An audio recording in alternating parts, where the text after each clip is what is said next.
All right, it's 4:01. Some people might still be trickling in, but I'm going to go ahead and get started. Welcome to the Environmental Justice Advocacy Symposium breakout session with Dr. Linda Birnbaum and Professor Leah Stewart. My name is Jordan Polk, and I'm a senior student attending the University of Cincinnati, studying English with a concentration in creative writing. However, I'm not the brains behind this breakout room. I'm far from the main dish.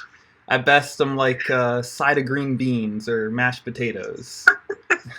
I'm more like the John the Baptist of this discussion, just opening the floor for the real superstars, Dr. Birnbaum and Professor Stewart.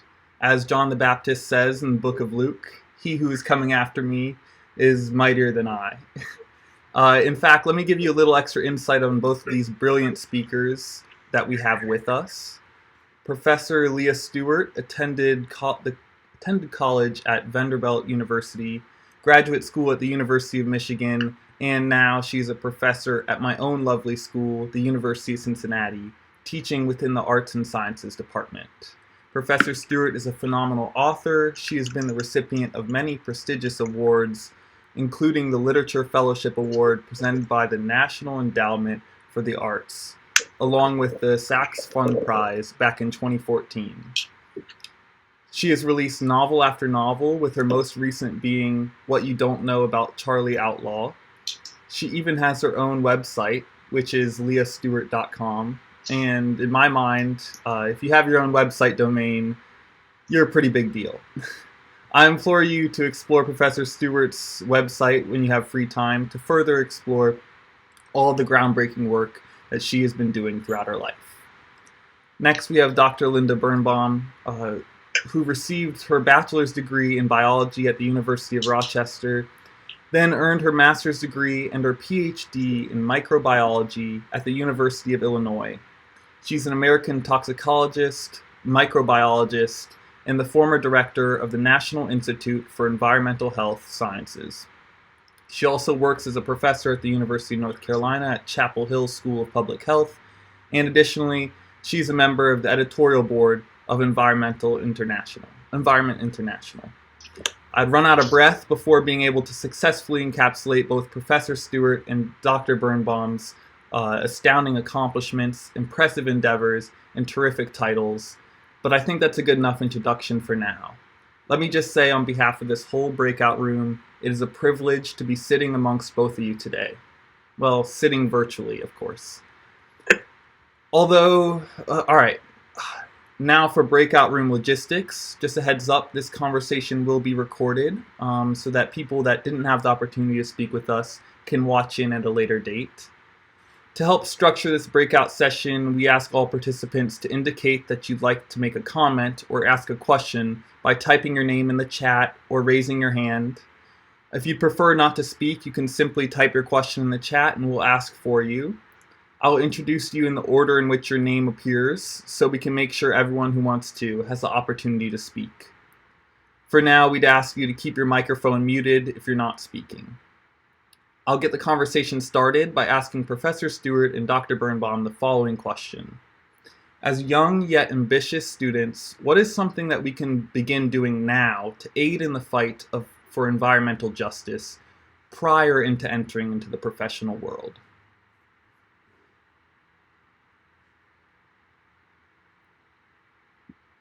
Well, I'm going to speak from my very humanities, English, writing focused perspective and remind you that a great deal of what we heard in the first part of this symposium was about the need for communication. So I think that in developing skills that we think of as soft skills and don't necessarily put as much value on in current university education as we should, the ability to write well, the ability to speak well, the ability to read the room so that you know how best to be persuasive, the ability to work in groups.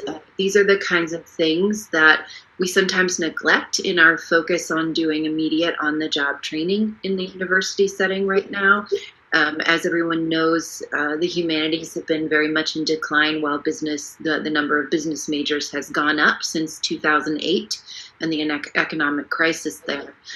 While studies show that in the long run of a career, someone who isn't in a big business or engineering major will ultimately do as well as financially as someone who is a humanities major, and that difficulty is getting that first job, that sort of entry point into the marketplace. So figuring out not only working to burnish your communication skills, by which I would include writing and figuring out how to craft a persuasive narrative, but also really embracing the idea that those are job-worthy skills and life-worthy skills, and skills that you should be proud to have and to develop.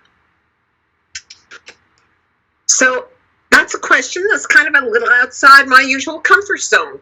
Not talking about science per se, but I think one thing that I have always stressed is, first of all, it is especially our communities of color and our low-income communities are the ones who are usually suffering from environmental injustice.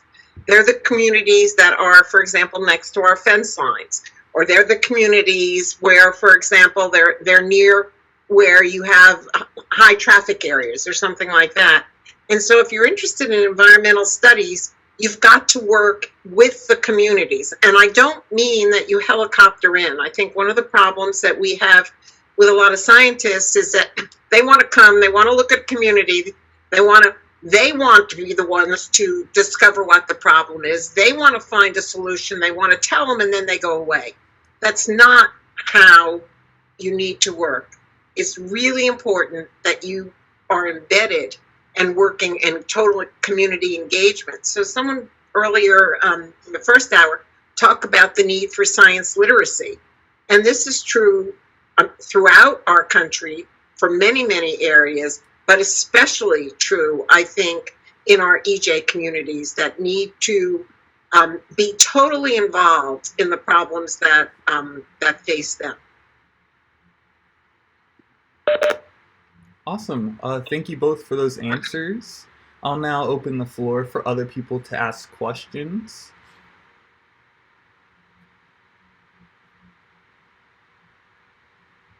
I'm going to turn my mic on. Hi, everybody. I have a comment, if I may, rather than a question. I'm trying to start my video, but it won't start. There we go. Nope, never mind. Anyway, hi, I'm Mary Beth Genter. I'm also a professor at the University of Cincinnati, and I have to say that I agree with Professor Stewart about the soft skills. Gain them wherever and however you can. And I was multitasking this morning, but I did watch Dark Waters again.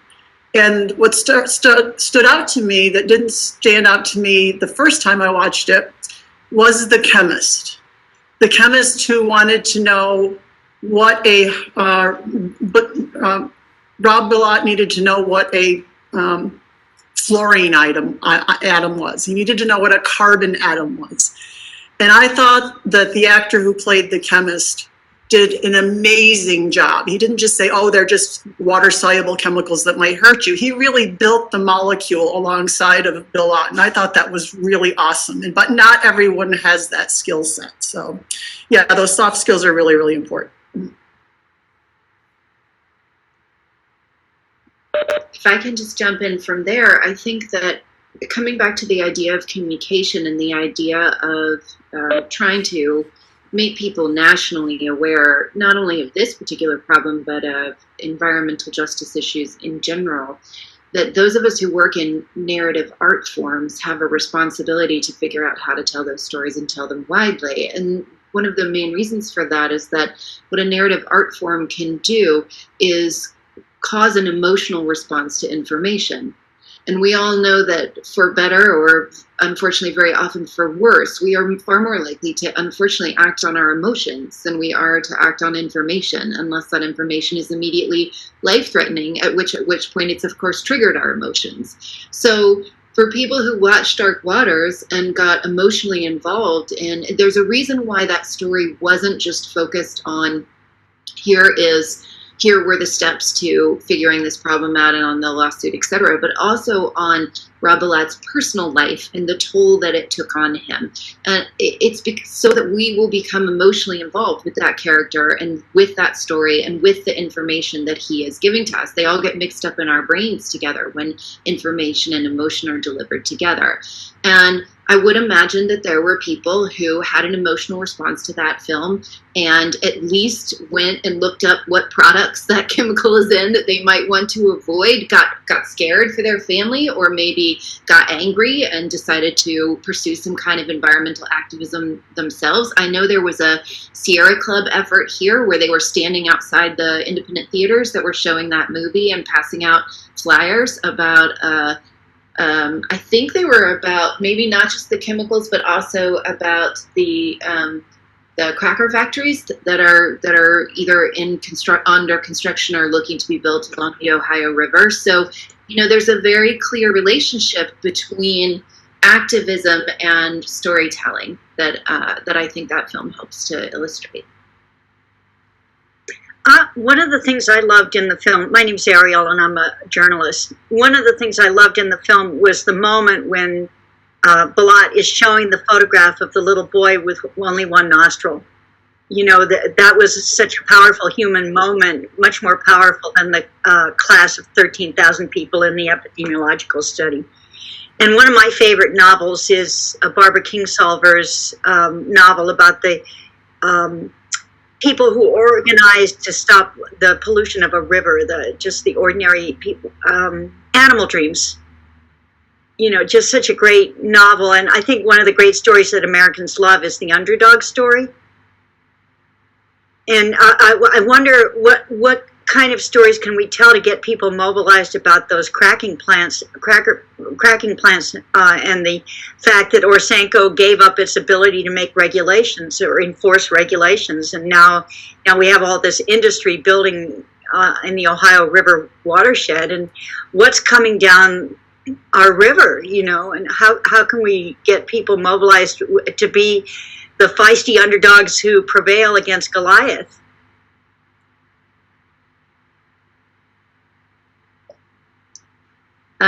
I think that those stories are often tales of people banding together, as you're saying, in David and Goliath kind of stories. And Erin Brockovich was another story like that. So I think oftentimes that stories of people who are working to make things better, like many of the panelists that we have here today, like Dr. Birnbaum, are compelling and do tap into that it's not just American. I think it's a universal desire for a quest story, a triumphing over difficult odds, a putting others above yourselves kind of story. I think we through time have always responded positively and emotionally to stories like that. I think that when we tell stories, one thing that really helps, and I think, Ariel, you kind of mentioned it, that when Rob held up, or the Mark Ruffalo held up the picture of the young man who was born with only one nostril, children really matter. And people really care about their children. And so if you can bring children and what's maybe happening to them into the story you tell, it's likely to have more resonance in the general population. Frankly, nobody really cares about old people terribly much, but it's the children that make the difference. And I think, when you know that our children in this country, they're not as healthy as we'd like them to be. There are tremendous increases in several neurodevelopmental problems like ADHD or autism spectrum disorder. And those things are not increasing because of genetics, because our genes don't change that rapidly. Mm-hmm. So that if we can talk about some of the environmental factors and how they may be affecting the lives of our children, that's, I think, one way to tell the story to gain attention. Mm. All those little kids exposed to lead in Flint. And that is a perfect example of environmental injustice. Yeah. Where because you had a community that was of color and low income, the powers that be thought, doesn't matter, we don't have to, there were ways they could have taken that water that they substituted and prevented the lead problem, but they basically didn't care. So you just hit on something that I actually wrote a question about, which was, I guess it's called environmental racism, and what happened in Flint is an example of that. Unfortunately, amongst my peers, we don't really understand the term, so I was wondering if you could give us an explanation of what environmental racism is and give some examples of that as well, in addition to Flint. So I'm not sure. So I'm not sure how I can define it, but it's the fact that it's the opposite of NIMBY, which is not in my backyard. And I think often what happens when industry is cited, when incinerators are cited, you know, they're never put in the wealthy neighborhoods. They're put in those of lower income and often communities of color. And there are many examples of this that I could give you. So, for example, if 60% of the goods in this country come in through the Port of LA and the Port of Long Beach, just outside of LA, and who lives near where all these huge trucks are constantly coming day after day after day, who is exposed to the terrible air pollution that is generated not only by all the trucking, but by the huge oil tankers that are, and all the cargo ships that are running on often coal-based steam, you know, heat and power right there. They're not your wealthy communities. In that area, it happens to be a lot of not only African American, but Hispanic communities. It's you could kind of go all around the country. I've been to areas, for example, in, say, Detroit. You know, you don't have to go to Flint. There's actually more areas where problems are present with lead in the drinking water in Detroit than there are actually in Flint. And, I mean, lead is a problem in all the Rust Belt states, in part because of the way things were constructed.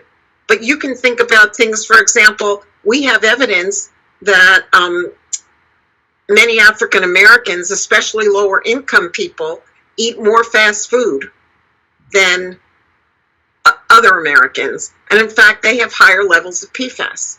So that is a function of what they can afford. And I think we all know that our country, the world, and the world are facing huge problems of obesity and type 2 diabetes. And I mean, this is happening, for example, in sub-Saharan Africa. Yeah. And it's happening in places in India and in the Far East and in Latin America. Well, it's not because there are wealthy people that it's necessarily happening to. It's because the cheapest food is the worst food for you, but that's what people can afford. Mm-hmm. I think it's also important to keep in mind that any kind of systematic institutional racism is a product of our history that continues to replicate itself. So these neighborhoods that Dr. Birnbaum is talking about have been majority people of color neighborhoods that have been fallen to the bottom of the priority list for generations, and it just keeps replicating. I mean, here in Cincinnati, because as you know, if you live here, we are a very hilly city, and downtown there's an enormously steep hill that runs down to the river. Well, in the 19th century, they didn't put in any kind of drainage system. So of course, they let all of we were an enormous hog slaughtering town, and let all the pigs just roam in the street. When there's a creek called Deer Creek that used to run red with blood, because there was so much hog slaughtering going on. They were just letting all the waste run down. Yeah. And so when it rained, there was an enormous accumulation of standing dirty water at the bottom of these huge runoff downtown. And guess who lived there? Mm-hmm. It wasn't the wealthy people. It was the poor people, and it was the black neighborhood. So again, these things just have been baked in from the beginning and continue to replicate. Mm-hmm.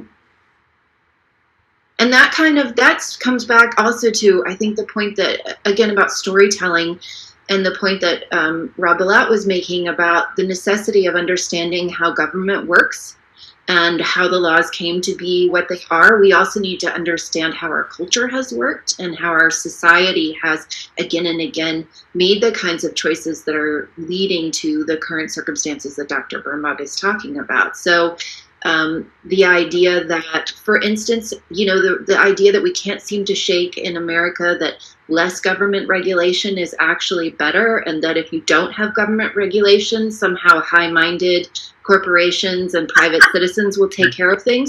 Well, go back and read papers from early 19th century Cincinnati when the pigs used to just die in the street and there was no one in charge of clearing them away. So there's just columns about the disgusting, unsanitary nature of dead pigs rotting in the street and piles of trash and storm runoff that no one was dealing with. And that's an example of what happens when no one is in charge and you won't pay taxes and you won't support regulation. And I don't know why that's not a lesson we're able to learn, but we have to insist on revisiting our history and telling stories over and over and over that remind us that we need regulation, that we cannot just rely on profit-making entities to do the right thing.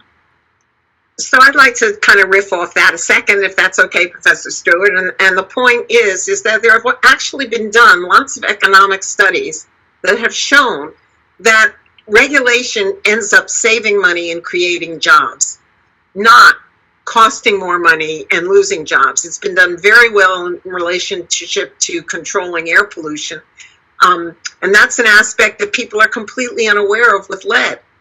As I said before, everybody cares about their kids. So we think about, there's elevated lead and, our kids are going to have behavior problems and maybe lower IQ. They don't think about the fact that 400,000 deaths a year occur in this country from cardiovascular diseases, in other words, heart diseases that are related to the lead that people have been exposed to.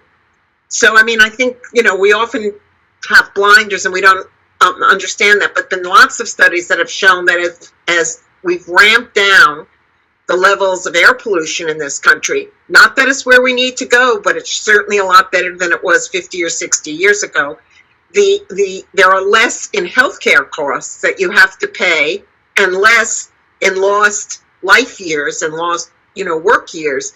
So economically, there are incentives for controlling air pollution. And I think when we look at issues which, the existential problem of our time is climate change. Right. 20 years ago, I used to think it was going to be water quality and having decent drinking water. And that is still very important. But we know that climate change, and there are ways that we can deal with it. And I have to say, in some ways, some of our corporations have bought into some of that and are looking towards the alternative energy sources because they're not losing money by doing that. Right. They're finding other ways to make money. Well, another false narrative, and we saw it in the movie too, is that it's either jobs or spotted owls.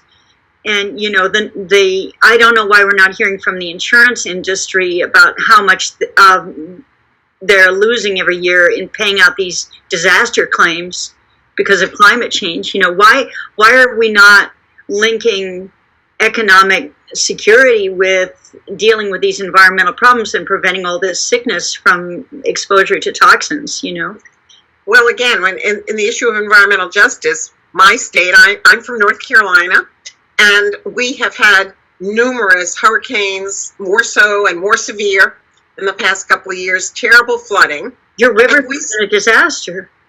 And several, some of our Native American communities here in North Carolina, as well as some of our, in both communities of color, both Black and Hispanic, still, Hurricane Florence was 2.5 years ago, and those people still, their homes are still not fixed. Of course. This is not an acceptable situation.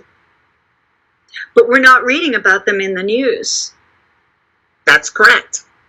And I'm sorry, go ahead. I was going to say, we have to be better at storytelling, and we have to keep it up front for people to understand that that's what's happening. Showing pictures of people who are still living, say, in a trailer, which may have come to them from FEMA, and it's parked next to their house, but you can see that the house still doesn't have a roof or something like that. Yeah, again, it's about just constantly pushing back against a dominant narrative. And some of that is also coming back to the question about environmental racism and what we can be doing as we train students. some of it is training white students to be allies and also helping students of color get into a position where they are telling their own stories and they are telling the stories of their communities, because you still have a dominant a white dominated, I don't know if it's male dominated anymore, but it's certainly still white dominated field in journalism. And it's not a coincidence that during, for instance, the last several years of political upheaval, we've seen story after story after story about people in small town diner. You know, it's become such a cliche. Like, what does this old white man in a small town diner in Ohio think? And the other day I was looking at a French newspaper because I was curious about how other countries are what stories other countries are telling about us with this transition in our leadership. And I saw an article about the challenges of Black police officers working with colleagues who clearly have white supremacist ties. And I thought, have I ever read an article on this exact topic in an American paper? And I would be surprised if there had never been a single one, but I've been addicted to the news the last several years, like a lot of us. I regularly read the Times, I read the Post, sometimes I read the LA Times. I look at a lot of different newspapers online. And I don't remember seeing one. I don't remember seeing a New York Times Magazine thoughtful, in-depth examination of what it's like to be a Black police officer knowing your colleague is a white supremacist. But I have read story after story after story about people who lean white supremacist. So, you know, a lot of it is who is in a position to tell the narrative that becomes the dominant cultural narrative. And the dominant cultural narrative in America is still in many ways the same one it was in the 19th century. It's still been a need to sort of, for instance, prove that it's worth doing regulation, because even the fact that we have to make the argument, as Dr. Birnbaum was just making, that it's economically better to do these things. That is an American story that has just been there from the beginning, whereas sometimes other countries have other cultural values that have been a dominant part of their narrative that mean the kind of story they have to tell to get things done is not the same story that we have to tell. But from the beginning, America has valorized the moneymaker. Mm-hmm.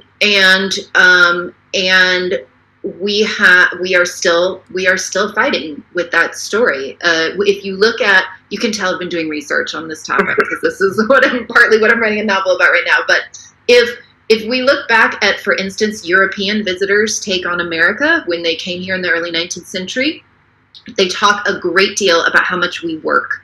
We work. We don't know how to enjoy leisure time. All we think about is work. All we talk about is money and politics. And then they will note, often with admiration, the way we're just moving through the land, cutting down all the trees and building things. And, you know, this idea that we were like manifest destiny, we were creating a great civilization, et cetera, et cetera. And we haven't really shaken that off yet. So we are still having to fight against this national narrative that the people at the top of the food chain are the people who make the most money. Mm-hmm. And that there is something admirable in, or at least I would say one of our ideas of progress is that progress means building more stuff and inventing more stuff and clearing more land. And, you know, obviously that's gotten us into some difficulty at this point. And we're still struggling to redefine what progress means when it no longer means decimating the environment to make money. Right. Right. One of the neat things about the Citizens Climate Lobby is the notion of putting a price on carbon. And you know, I wonder what you all think, Dr. Birnbaum, about kind of prospectively pricing the externalities so that it goes into the business calculus. And you talked about consumer boycotts. That's a great example of putting a price on the externalities. Well, I can't sell it at Whole Foods if it's packed in plastic or whatever. Wouldn't that be great? Well, I can tell you, to go back to PFAS a minute, you know, the concern about PFAS, which say in the Ohio area, and West Virginia and Kentucky area is large, has really been driven by the PFOA story that Rob was so involved in. But you go to other parts of the country and the food issue is a bigger issue that people are concerned about. But this has resulted in actually Congress doing something. So a lot of the water contamination, if it doesn't come from a DuPont or a Solvay or a Chemours facility or a plant that's using those PFAS in something they're making, a lot of it's coming from something called AFFF, which is the air film forming foam, or I usually call it air firefighting foam. And these are things that have been extensively used by the Defense Department and all of any place there's fire training going on, our commercial airports as well as our military airports. And this is responsible for a huge amount of the water pollution, both groundwater and drinking water, across the country. And when that became realized, for example, and there started to be pressure, there was a law was passed with the reauthorization of the FAA in 2018 that basically said you don't have to use AFFF containing PFAS. I mean, there are alternatives. Europe doesn't use, the AFFF containing PFAS anymore. But they were able to say you don't need to. That was a big step. And then this year, in the National Defense Authorization Act, which is the huge bill, which is the appropriation and the authorization for the Defense Department, there's actually a ban on their purchasing any products that any food that comes in PFAS containing material. Great. Well, the Defense Department has a lot of money and it feeds a lot of people. And if they won't buy anything that's in that kind of packaging, that is the beginning of the end of packaging. But it took different public interest groups to be active and to start pressuring for this to happen. And right now, there's like a team in Congress. It's bipartisan. It's both in the Senate and the House with over 150 different representatives and senators who are concerned and are looking for action on PFAS. And President Biden has committed to getting PFAS listed as a hazardous substance. Great.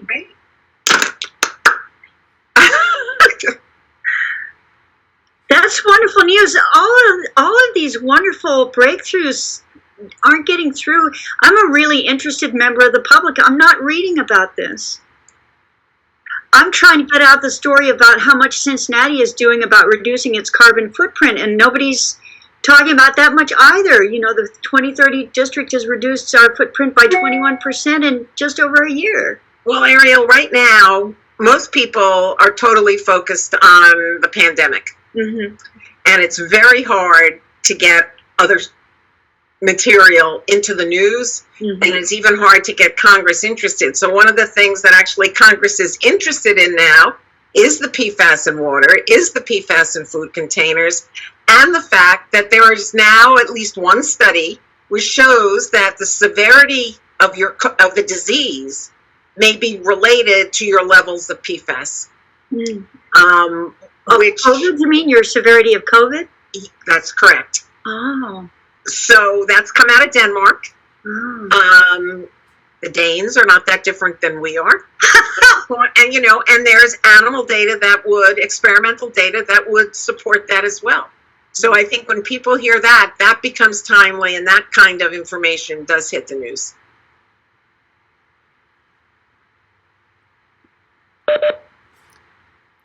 Thank you so much for all this insight. We have about 6 minutes left.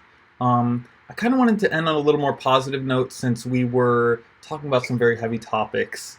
So my question is, what gives you hope, particularly when it comes to the regulation of dangerous substances and the worrisome state of our environment as a whole?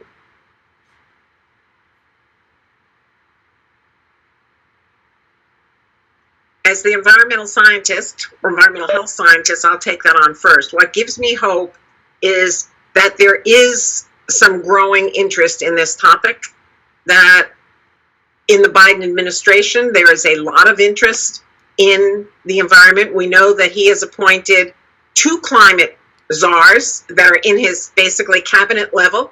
One, John Kerry, who is the international czar, and we've already rejoined the Paris Accords. And then Gina McCarthy, who was the administrator of EPA in Obama's second term, and Gina's fantastic. And you've probably, if you listen to the news, she's been on it a couple times talking about the importance of clean energy and so on. And I guess I'm a cockeyed optimist or Pollyanna, and I always look for the positive. Sometimes I talk about the negative, but I think that there is a commitment. I think, again, on both sides of the aisle, at least 70% or more of people understand now that climate change is a problem and that something needs to be done. So I'm just going to say the same thing in a slightly different way, which is that I was reading an interview with someone the other day, a political thinker, and he said, I believe that politics is downstream from culture. And so what I would say is that what gives me hope is how rapidly and dramatically the narrative has changed over the last several years, especially during a time when we had a government that seemed determined not only to not do anything, but to actively make things worse. That, you know, whether the shift in culture is via again, narrative art form like what we see in Dark Waters, or whether it's just in the attention given to an environmental activist like Greta Thunberg, there is a real shift in the culture's understanding of what story we're telling about ourselves, and a shift into telling a story about ourselves that is about how well we address climate change and how that's shaping the future. So I think that some of the changes you see in politics are a result of some of those shifts those are a symbiotic relationship. As the culture changes and what the voters start to push environmental concerns higher on their list of reasons why they vote, then you see politicians shift more and more. And I too am feeling more helpful at this moment that people who actually care about this are in charge, because certainly there was the feeling of helplessness and desperation just watching people actively make it worse. And to quickly answer the question from Ariel about what made me choose the aspect of research of the 19th century that's in my book, it's because this book is really driven by the experience of living through the last several years, meaning it's very much about politics. And one of the things that I became interested in is why we are where we are. So this book has a component that is about local politics here now, but also about the national and local politics in the early 19th century, when the country was really shaping an identity that lasted for a very long time. I think that this time, like that one, like the Civil War, like the Civil Rights era, is an inflection point in terms of how we understand ourselves as a people. You know, not to be negative, I think that when things happen on the national level, and we were talking earlier about the Clean Air Act, I volunteer with Marilyn Wall with the Sierra Club. It takes a long time to trickle down to the local level. And we've had many experiences here with regulatory agencies that local, the Campbell County Department of Environmental Services or Senco, even the Greater Cincinnati Waterworks, these are the local people that are supposed to be, that we can turn to, right? Because they're right here in Cincinnati.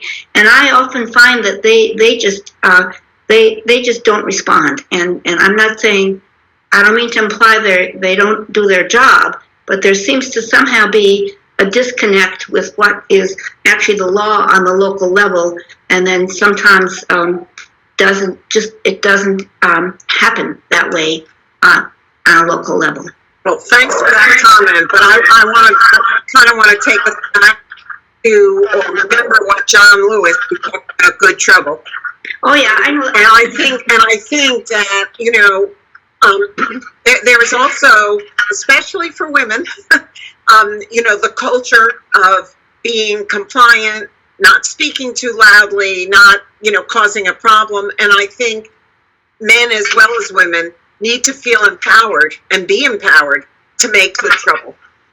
Well, not to say that all the local environmental heroes that I have, they're mostly women here locally in the Cincinnati area. Not to say there aren't any men, but, you know, Marilyn Wall, Cheryl John Cox, Sierra Club women, Alyssa Yoder-Mann. There's a majority of women have taken up the cause.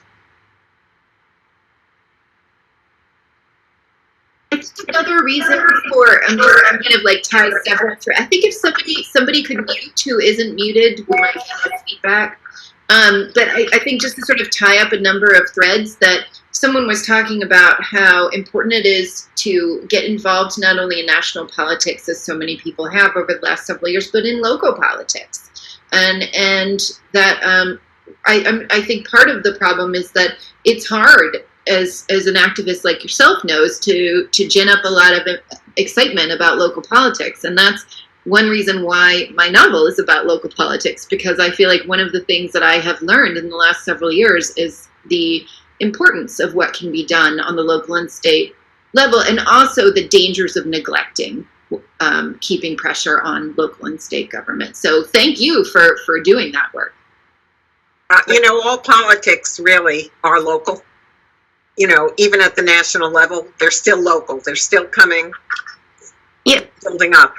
Another issue is the redistricting that's going on in Ohio and other places. If we don't have reasonably good environmental, we don't elect people who care about the environment because of the way everything is redistricted.